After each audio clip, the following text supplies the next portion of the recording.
Yes, welcome. Good morning. Sherlock and Watson study just through here. Hello.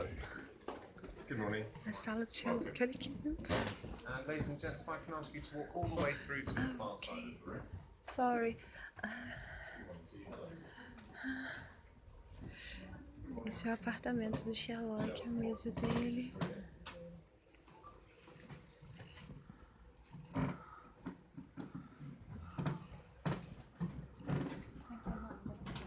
So, good morning, ladies and gentlemen, and welcome to 221B Baker Street, home of the world's most famous detective, Sherlock Holmes, and his dear friend and colleague, Dr. Watson.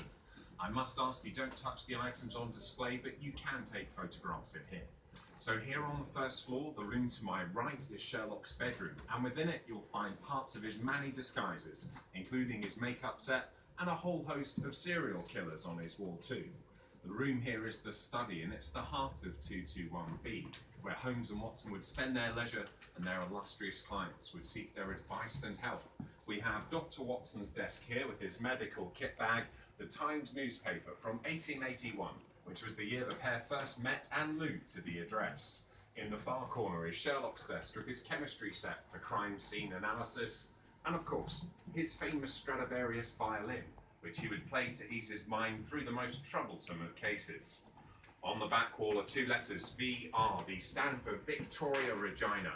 Queen Victoria was the reigning monarch of the era, and without a case to occupy his mind, Holmes would turn to pistol practice in the living room, much to poor Mrs. Hudson's distress. On the mantelpiece here, a bust of Queen Victoria, and to the left a photograph of the famous Irene Adler, one of the few to ever outsmart the great detective. In the two chairs here, Holmes would sit in this one with his back to the window, so in the daytime his own face would be cast in the shadow, making him difficult to read, but the daylight would fall upon his guests here, and he could study them carefully, their clothes, facial expressions and body language, giving him the upper hand and insight into the true situation. So thank you for listening to me about some of the items here in the study. Please, if you'd care to join me for a moment through in Sherlock's room, and you may return to explore further. Okay. You have his travel case on the bed there. The black hat contained within is a clergyman's hat, part of one of his favourite disguises, but it didn't work against Miss Adler, who was quite the actor herself.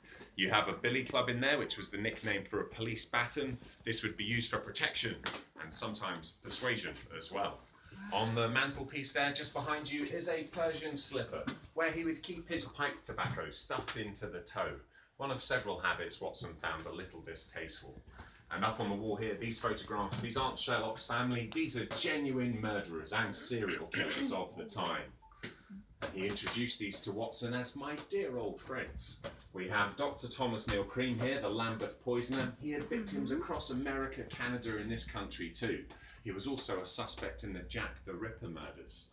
Mary Ann Cotton here, the Dark Angel, thought to be the first female serial killer in the UK, having killed 21 people, mainly her own family, poisoning them for insurance monies. Good.